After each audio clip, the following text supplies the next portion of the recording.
say you are going to hire a certain amount of people or have scholarships only for a certain people, you are then prejudicing against another group. Which group are you prejudiced against? White people, Asians as well. I mean, white people are an easy one off the top of your head. So for example, in the Harvard admissions case, I said this earlier, the average test score for a black individual was around 1300 SAT, about 3.2 GPA. For a white or Asian, it would be about a 3.9 to 4 GPA and about nearly a perfect SAT. So you are disenfranchising and stereotyping and prejudicing against whites or Asians in favor of blacks. You're tuned in to Kaz TV.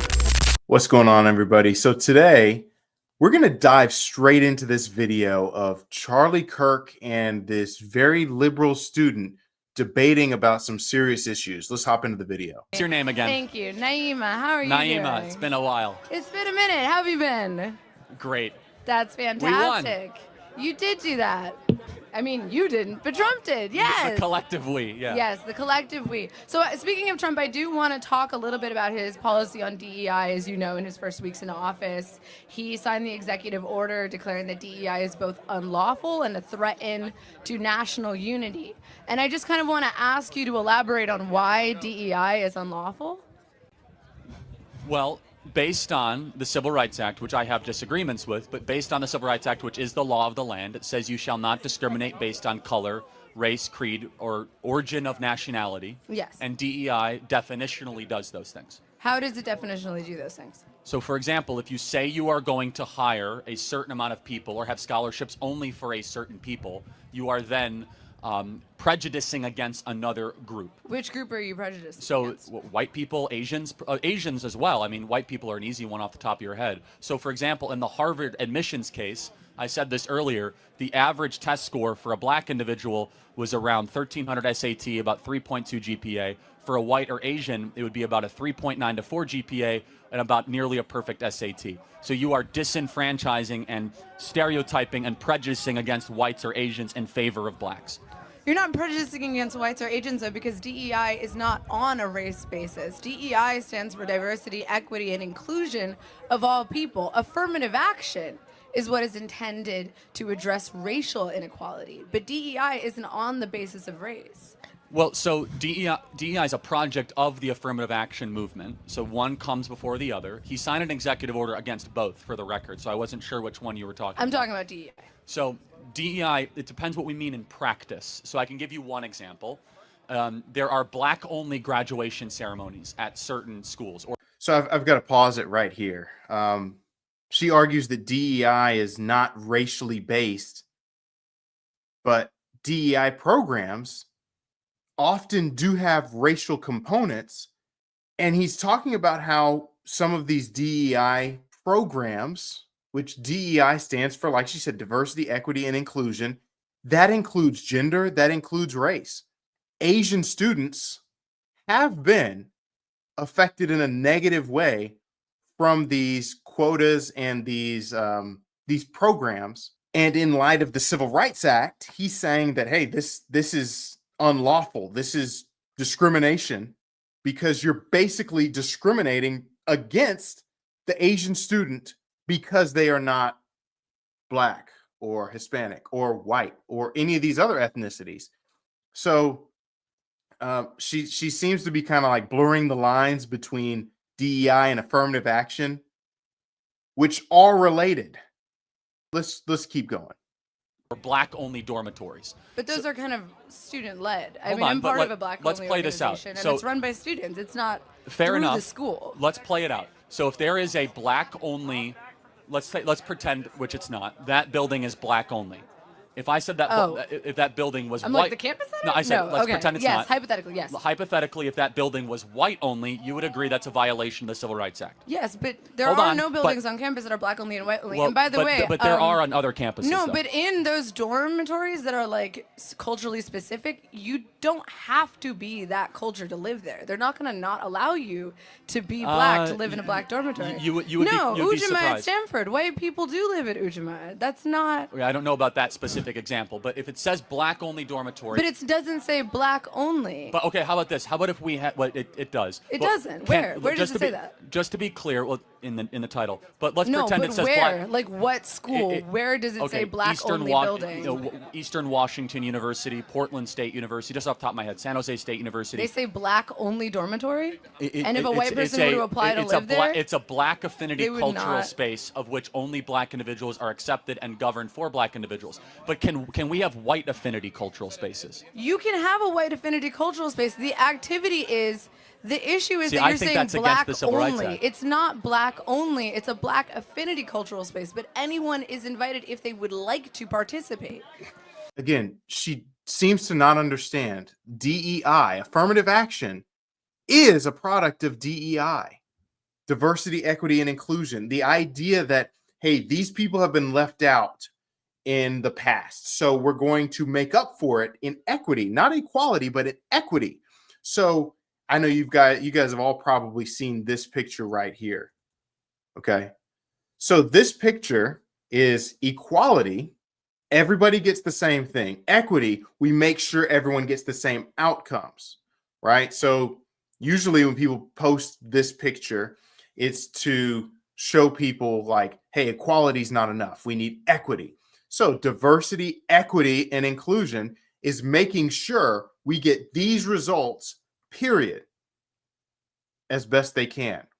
And what Charlie here is arguing is that doing that actually discriminates against groups of people.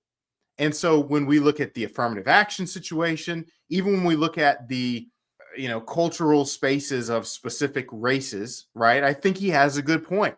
I do think that if there are white only spaces, that's a problem. Now, someone may say there are white only spaces. It's just not in law, but it is white only space that people pretty much assume like you shouldn't be here if you're not white. And that is racist. That is a problem. That's an issue. Well, that's literally what this lady is explaining is going on some of these colleges where they say, okay, we've got a black only space or we've got a this only space. And she goes on to say, well, it's not actually in the law. It's just that's what the students are doing. And Charlie's saying, I still think that's not right. I think that goes against the Civil Rights Act. I think that goes against what we stand for as a country. Then she kind of takes the argument back to, well, DEI is not the same as affirmative action. It's not identical, but it comes out of it. So let's continue. Which I got me in a lot of viral trouble, which I don't care, which is pilots. I got in a lot of viral trouble too. I was debating this guy, I know. And he kept interrupting you. He did. I know, right? Which is that, let's say DEI, a project of DEI at United Airlines was that we want to get 40% of our pilots to be black or women of color, or women or people of color. 40%. 50. I'm sorry, to get up to 50. It was at like 6%. So therefore, they wanted to make a push towards that, and it was currently at 6%. We look at that and we say, wow, you're going to have to lower standards to get to that goal.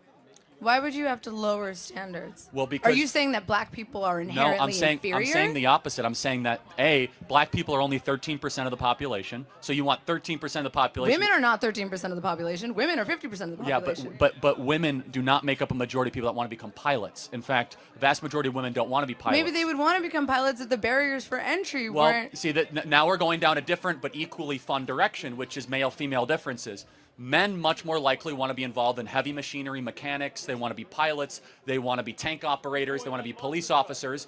Whereas women much more likely want to be, I'll get to you, Mason. Don't worry. And I remember your name. Yes, can Mason go? They won't let him go because he's not USC. Mason go. I'll let Mason go. But just, Mason, have some patience. We did this last time, okay? But do you understand, at least from our perspective, because it's no good for us to go back and forth again, maybe from our perspective, that we worry that the pursuit of diversity can mean the compromising of excellence. Charlie Kirk, this country is diverse. You can't just say the pursuit of diversity is compromising excellence. Diversity literally just means difference. This country...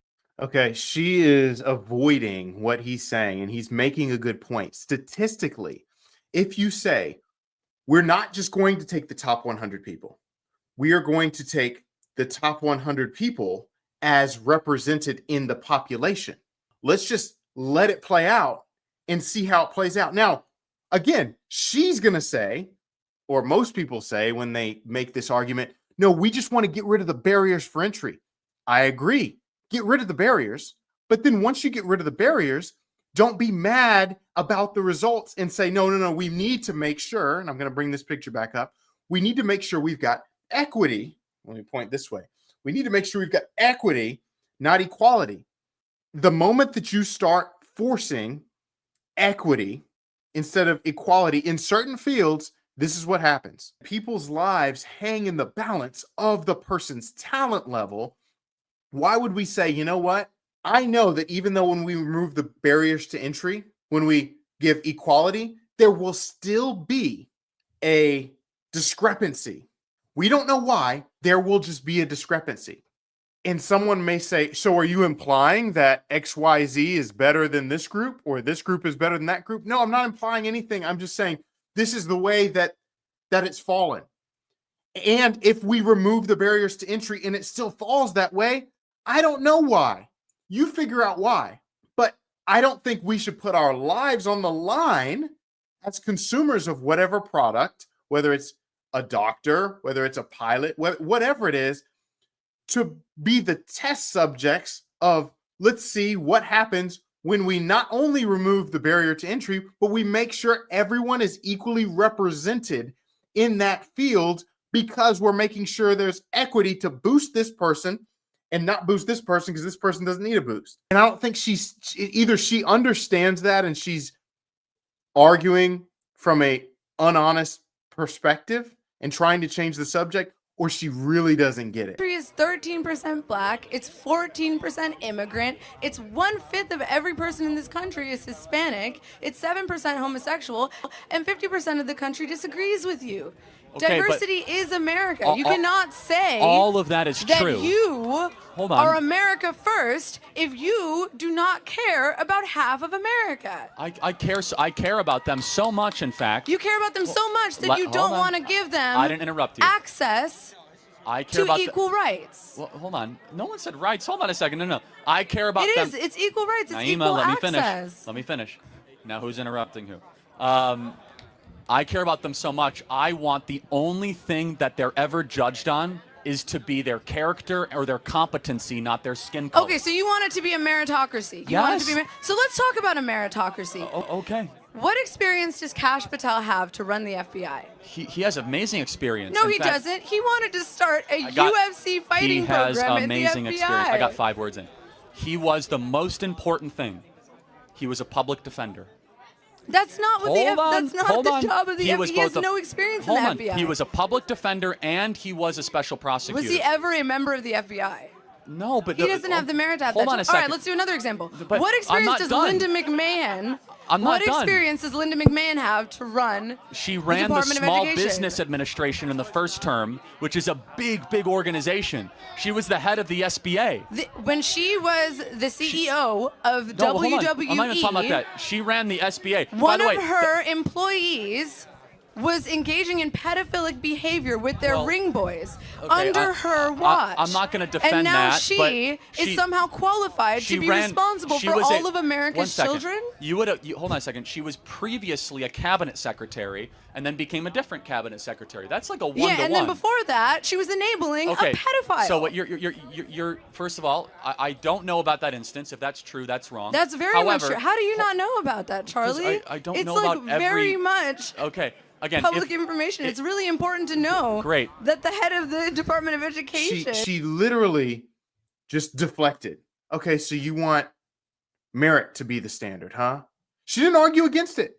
She just said, well, I don't think this person is qualified to do this job. And I don't think this person's qualified to do that job. She didn't argue against it in any way. She kind of proved his point to most of the people listening, probably, because all she said was, well, I don't agree with this person meeting the standard.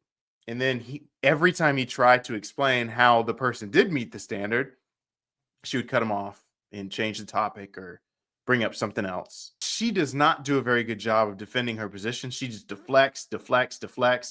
And I'll have the link of the full video below in the description. And if you liked what you saw here, don't forget to share, like, and subscribe. Click this video if you want to see something else.